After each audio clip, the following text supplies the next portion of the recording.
Muy bien. Romaina, sí, agora já vamos responder sua pergunta, pode ir tranquila, mas depois vai ver no... No contextualizame, ¿qué pasó? No, Romaina vai salir da consulta. Ah, sim, vai, live, vai não, tranquila. vai tranquila e depois você volta a ver a live que vai ficar aí Isso. no Facebook, tá? E aí você vai ver sua resposta, vai tranquila. Isso. Perdão minha fala, eu ainda não falo muito bem português. Ela fala um idioma que nem eu compreendo. Né? Portunhol é o meu. Então, tem uma pergunta que chegou aqui por privado, Babá. Diz a pergunta, ITFA pode requerir mais iniciação? Acho que a pergunta foi se a pessoa passa por ITFA, se esse ITFA vai indicar mais iniciações. Acho que sim. Pronto. Então, ITFA, na verdade, ele orienta, ele não obriga. Não é que dizer, eu fiz ITFA e Fá diz que eu tenho que fazer mais um orixá e mais um orixá. Infelizmente, é o que também estamos vendo muito habitualmente aqui na esteira, tá? O que acontece? Existe um tempo, um processo dentro da iniciação do IFA, que é no Itá normalmente, onde a pessoa já saiu do Igbodu e um Odu Itá vai ser extraído para aquele Awo. Nesse processo ritual que se faz no terceiro dia, aí é quando vamos apurar os Ewo da pessoa, vamos apurar nome, vamos apurar uma série de informações que vão individualizar as informações de aquele Odu que foi tirado no Igbodu para aquela pessoa, para sua nova vida, certo? Então, pode sim o ITFA indicar a necessidade de que aquela pessoa necessite mais algum orixá. Mas isso deve ser conferido naquele momento específico da iniciação. Porque muitas vezes a pessoa não precisa se iniciar, mas sim ela veio com um destino para se apegar a X orixá, a tal ou qual orixá. E muitas vezes a pessoa não precisa ser iniciada. Precisa simplesmente saber aquela informação e fazer propiciações assiduamente através de sacerdotes.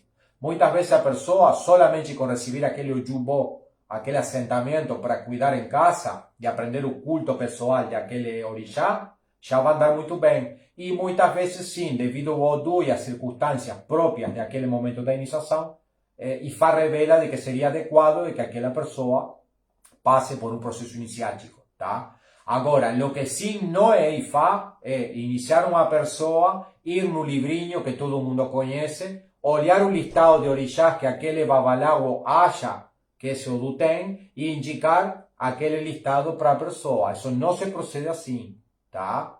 Exemplo, você pode ter um Odu, a pessoa pode ter nascido um Odu que tem 8, 9 orixás falando naquele Odu. Isso não quer dizer que aquela pessoa esteja obrigada a fazer aquele 8 ou 9 orixás. Isso é ou maluquice ou conveniência de quem está indicando aquelas iniciações, certo? Se os babalawos que estão conduzindo aquele ITFA conhecem versos que falem de aqueles orixás naquele Odu, deverão ser recitados nesse momento específico do ITFA e em um momento específico vai ser conferida aquela informação. Se aquela pessoa, quais são os orixás de aquele Odu que tem vinculação com o destino daquela pessoa. E logo de ser dictaminado aqueles orixás, vamos a pesquisar, investigar que grado de conexão espiritual aquela pessoa precisa com aqueles orixás. É dizer, pode ser que uma pessoa precise cuidar muito do Xangô, mas não quer dizer que tenha que, logo do ITFA, fazer idosho e Xangô. São coisas completamente diferentes. É o ITFA naquele momento específico que vai resolver toda aquela série de informações que a precisa, vai precisar para aquela nova vida, tá? Impecável. Muy bien. Vamos a responder una pregunta aquí, un poquillo larga. Cualquier cosa puedes leerla tú también, que ves mejor portugués. Voy a aprovechar para agradecer a todos que están siguiendo live. Puede compartir, puede hacer alguna pregunta.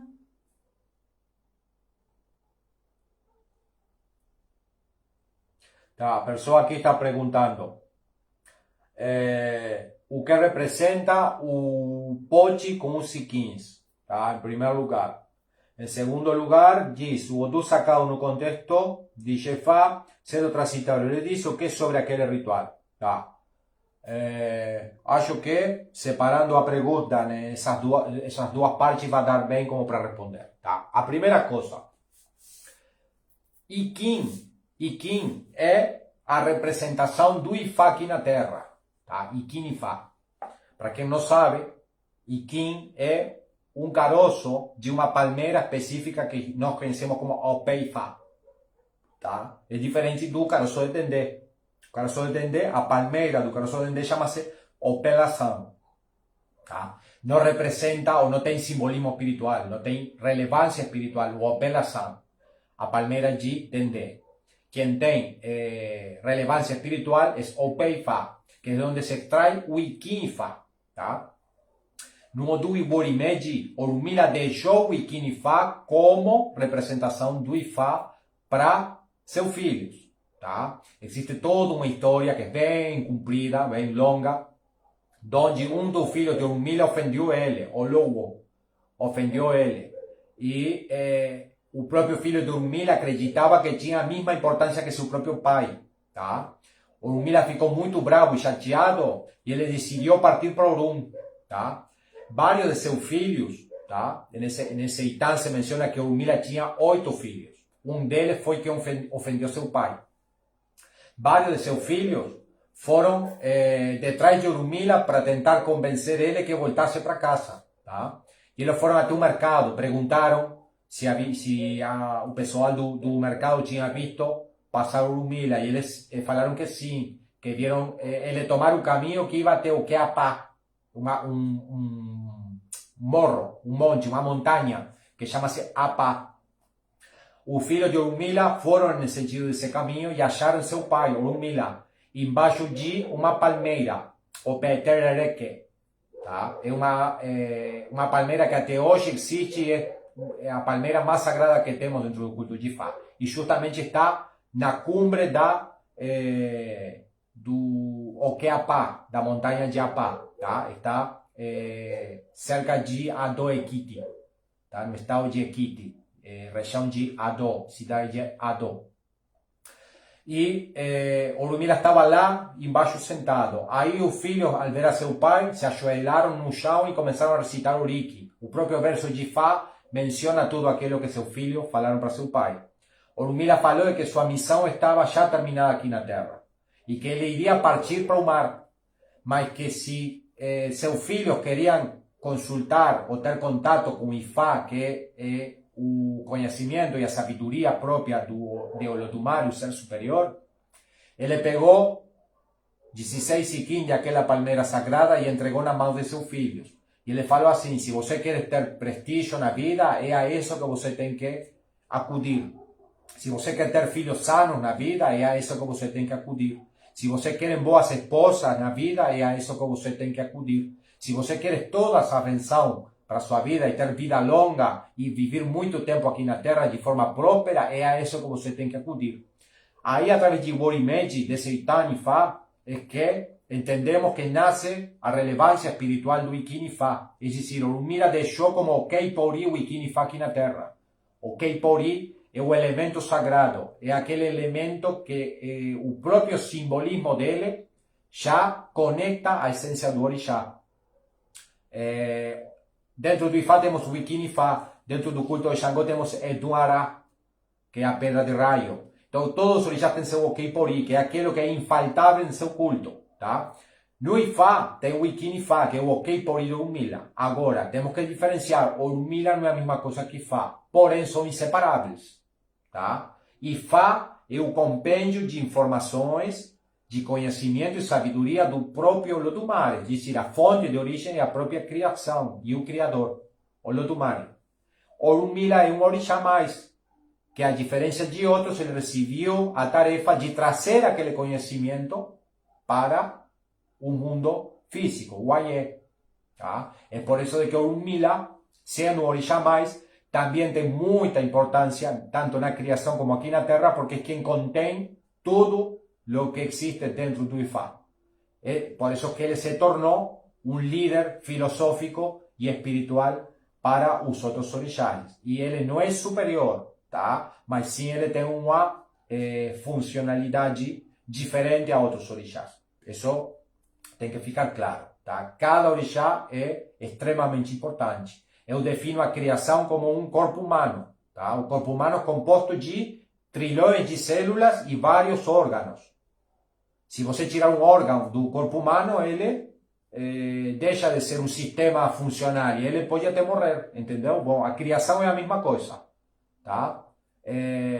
Podemos definir que o Urmila poderia ser comparado ao cérebro, tá? Porém, o cérebro sem coração não tem quem irrigue sangue para ele, entendeu? Agora, um corpo, se não tem mãos e pés para poder se movimentar, tampouco serve para nada, entendeu? Então, cada orixá tem sua função na criação e um coexiste com o outro. Não tem essa rivalidade que muitas vezes o ser humano coloca entre um e outro, tá? Mas não é menos certo que o Urmila sim tem muita relevância nesse sentido. Ele é Babá e Fá. Es decir, es el pai de Ifá, es aquel que conoce todo lo que existe dentro do Ifá. ¿Tá? Orumila, no Babalaua, no existe nenhum Babalaua do mundo que conheça todo lo que existe no Ifá. Es por eso que estamos obrigados a procurar conhecimento eternamente. Temos um ditado dentro do culto que diz, quando o Babalaua para de aprender, morre. Es decir, ou você se torna um mediocre e não estuda e começa a inventar coisas, aí pode morrer, porque o Urmila vai te castigar. Ou você estudou tanto que estudou e se preparou até o último dia de sua vida. Então você morreu com sabedoria e conquistou o máximo possível de sabedoria que você teve a oportunidade de ter em sua vida terrestre. Tá?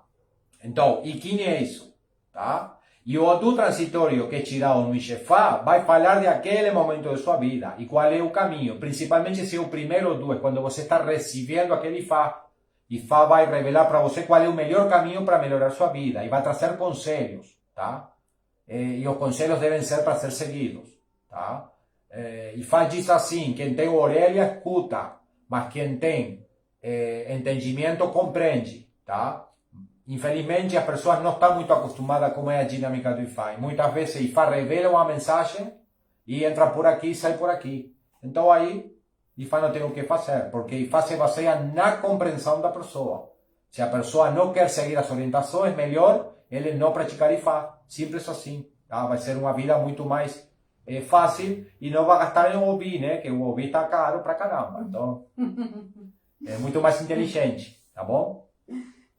Ótimo. Então, temos outra pergunta aqui, que ela diz: o que acontece se sai da família na que foi iniciado? Nada, porque, veja bem, num contexto natural, normal, na terra Yorubá, tá? Isso acontece o tempo todo. Não porque uma pessoa saia ou brigue com os seus sacerdotes, mas eles estão continuamente procurando conhecimento em diferentes famílias, linhagens e regiões.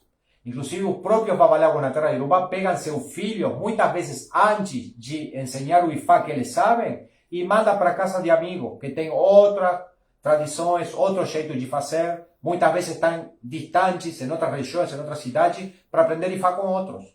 Entendeu? Eu mesmo tenho mestres que passaram por isso inúmeras vezes. Eles começaram a aprender o Ifá de seu pai com 30, 40 anos de idade. Entendeu? Por quê? Porque eles têm um entendimento que se seu filho sai fora a procurar conhecimento que dentro da família não temos, nosso Ifá vai se fortalecer. Então, nosso Ifá vai ser mais potente e vai a engrandecer o poder espiritual de nossa família. Isso é algo que tem que ficar nítido, que eu vejo que no Brasil o povo está acostumado a ser escravizado e não é assim que funciona. Ninguém pode restringir o direito da pessoa a aprender Ifá com vários sacerdotes, tá? Porque não é isso o que acontece na terra Yorubá. Se o cara diz que faz Ixexé, tá? E ele se baseia nos conceitos e a forma de prática da África Ocidental, ele tem que replicar o que lá acontece. Se ele não vai replicar aquilo e vai inventar normas próprias, tudo ok, cada qual em sua casa faz o que quiser, mas ele tem que mudar o sticker, tá? Ele não pode seguir vendendo aquilo como Ifá tradicional, porque de tradicionalidade não tem nada. Se eu ensino bem meus filhos, o que eu vou sentir de segurança de que meus filhos vão aprender Ifá com outro babalago? Que vão Odum Ifá de outro babalago? Porque ninguém sabe tudo. Eu faço o que melhor consigo fazer com meu filho, mas se meu filho tem a necessidade tá? De aprender, de repente, alguma especialidade dentro do IFA que não é meu forte, como eu vou privar o direito de meu filho ser melhor que eu? Se Ogbe Tomopon, Ogbe Turupon fala que o filho tem que ser melhor que os pais. Entendeu? Isso é insegurança. E muitas vezes quem proíbe a pessoa ou amarra uma pessoa dentro de casa é porque está muito inseguro. Então eu recomendo para essa pessoa liberar todo esse povo e começar a estudar. Muy bien. Pessoal, vamos uma hora. Se você quer continuar, ponga manitos para cima. Isso, vai dando um like aí. Isso. Vamos dar uns minutinhos aí para vocês. Temos mais umas perguntinhas aqui. Se vocês querem continuar, continuamos. Se não, vamos fechando por aqui. Vocês dizem saber o que querem fazer. Tem uma pergunta mais aqui. Vamos, quero ver suas manitos para cima. Uma pessoa que tem Ixefá e cultua com devoção, Sim. será mais ou menos abençoada se tivesse Itefá? Perfeita pergunta. Perfeita pergunta, tá? Como tudo na vida tem teoria e tem prática. Compreende? Tá? Então, vamos lá. Muitas vezes, para certas classes de mentalidades, é muito mais frutífero o Ixefá que o Itefá. Vou explicar por quê. Porque o Ixefá não tem Ewo, o Ixefá não tem Imulé, não tem várias coisas que comprometem espiritualmente aquela pessoa que sim tem o Itefá. Então, se uma pessoa é bem devota, se apaixona pelo Ifá, tem zelo por seu Ifá, cuida seu Ifá com capricho, com amor, com paixão, tá? Muitas vezes o que se vê no dia a dia é que uma pessoa que tem Ifá pode até ter um impacto muito mais violento no sentido positivo do Ifá na sua vida que uma pessoa que tem Itefá e se iniciou em Ifá só por modinha ou porque quer ser mais que o vizinho, entendeu? Chegou na sua casa, largou o Ifá lá no canto e vida que segue, entendeu? Agora, para pessoas que fazem Itefá e têm essa classe de comportamento, aí sim pode ser que a situação se complique em demasia, tá? Muitas pessoas se iniciam no Ifá e não estão a fim de seguir orientações, não estão a fim de respeitar seu ego, não estão a fim de obedecer hierarquias dentro de sua comunidade. Então, para essa classe de pessoas, tivesse sido muito mais proveitoso nem ter entrado no Ifá, tá? Vou te ser sincero, tá? Porque logo que você entrou no Ibodu, renasceu, se tornou algo Ifá, você já adquire certos compromissos espirituais e você não vai poder fugir da responsabilidade. É por isso que muitas vezes vemos pessoas com Ixefá que são tremendamente prósperas e pessoas com Itefá que, inclusive, em vez de melhorar após a iniciação, vivem com a vida todinha atrapalhada, tá? Ótimo, está todo o povo mandando deditos, assim que continuamos com o live. Vamos fazer uma pergunta aqui, está muito boa esta pergunta, babá. Diga. Mulher, pode iniciar alguém em Ifá? Não, não pode. Mulher não pode iniciar ninguém no Ifá. E isso é padrão, pessoal, tá? Isso é em todas as linhagens que você vai pesquisar, em todas as regiões. Pode recorrer de ponta a ponta a terra Yorubá e a mulher não pode iniciar ninguém no Ifá. Agora, existem linhagens e linhagens. Tem linhagens que permitem a mulher fazer mais coisas que outros, tá? E isso sim existe lá na terra Yorubá e é perfeitamente respeitável, tá? Cada linhagem, cada Ixexé, cada tradição pode ter seu próprio critério para tratar essa questão sobre a mulher. Tem linhagem que inicia mulheres no Ifá e não permitem elas trabalhar no Ifá. Tem linhagem que inicia mulheres no Ifá e permitem elas trabalhar no Ifá, mas consulta e Ebó, unicamente. Tem linhagem que permitem elas trabalhar Ifá com o Pelé e não com o Iquim, tá? Tem linhagem que permite a mulher, inclusive, fazer Ixefá para outros, tá? Mas nunca Itefá, tá? Não existe linhagem que diga que uma mulher pode entrar um avô Ifá no Ibodu e fazer todo o procedimento lá, por uma simples razão. A principal limitante que tem a mulher dentro do Ifá tem a ver com Ibodu, ou Dulubojé. A mulher não pode ver Ibodu, a mulher não pode chegar nem perto de Ibodu, tá? Então, é o máximo segredo dentro do Ifá. E se a mulher não pode aceder àquele segredo, ela nunca vai poder se tornar uma pessoa equivalente a um Oluo, tá? Agora, É muito engraçado que esse tipo de questionamentos são muito frequentes aqui no Ocidente. Vocês parem para pensar. Na terra Yorubá tem centenares de cultos ainda vivos. Só um punhado que, se me atreveria a dizer que sobram dedos dessa mão, a mulher está limitada. Tá? Só um punhado, é dizer, sobram dedos dessa mão nos cultos onde a mulher está limitada, em maior ou menor medida. Tá? Na maioria do ICC, não só que a mulher pode tudo, sino que até toma a dianteira. Entendeu? Mas tem alguns cultos, que são cultos que se tornaram muito populares aqui no Ocidente, onde a mulher sim tem suas limitações. Por exemplo, Ifá, por exemplo, Egungun, Oró, ni que falar, aunque Oró não seria tão popular aqui no Ocidente, mas Orolewe, a mulher até tem que ficar travada dentro de casa. Tá? Mas é a minoria da minoria, vamos dizer assim. Entendeu? Representa menos de 1% de cultos ainda vivos onde a mulher tem algum tipo de limitante. No restante do ICC, a mulher não só pode tudo, sino que em muitos casos, muito além do homem, toma a dianteira. Tá? Tem muito mais cultos, ou rituais, ou circunstâncias onde o homem fica mais relegado que a própria mulher nesses pouquinhos cultos que acabei de mencionar. Certo? É bom essa pergunta também para aclarar, né? Muitas vezes pessoas han chegado aqui, mulheres, por lo general, falando de que Ifá é machista, né? Por isso a mulher não pode fazer isso, não pode fazer aquilo. Não. E a gente aqui sempre aclara o tema de que... Ifá não pode ser machista nunca, porque até os babalabos temos, por norma, por regra, e os que conhecemos um pouquinho sobre Ifá, lo fazemos até para salvaguardar nossa saúde espiritual. Cada vez que mencionamos as Eyele, Yami, o Sorongá e Bareu, temos que fazer reverência e nos postrar ante a mulher. Tá? O Xeoturá fala isso. O Barabogbe fala isso. Vários Odu falam isso. O homem tem que se postrar ante a mulher. Então, Ifá reconhece a supremacia da mulher. Quando falamos que a mulher é limitada por outras questões que não cabe eu mencionar esses aspectos aqui. Tá? Mas são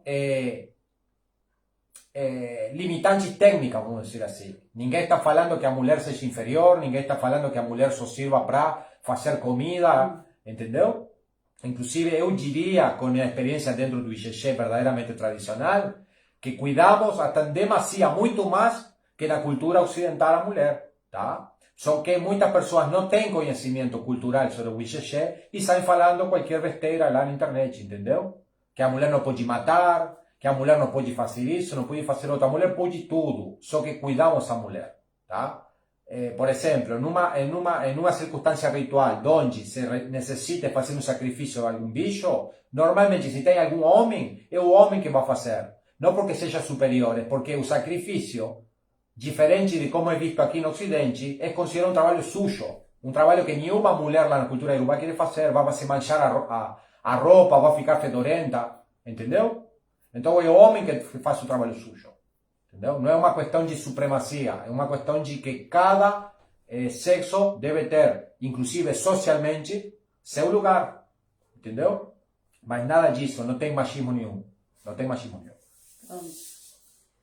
Muy bien, vamos a hacer otra pregunta aquí. Babá, Ifá é ICC? Não. Ifá é um culto dentro do ICC. Além de ser um culto, o término Ifá pode ser empregado em várias circunstâncias e contextos. Tá? Ifá pode se referir ao compêndio de informação que vem diretamente do olho do mar. Ifá pode se referir ao culto ao orixá Orunmila. Ifá pode se referir ao próprio Orunmila em algumas circunstâncias, aunque agora está virando moda, né? Agora Ifá Orunmila Ifá, entendeu? Como que agora descobriram a roda, né? Descobriram a roda que ela gira, entendeu? Sempre foi. Orunmila Jana Ifá Ulo com Azorotário, sempre chamamos Ifá de Orunmila, mas em certas circunstâncias, tá?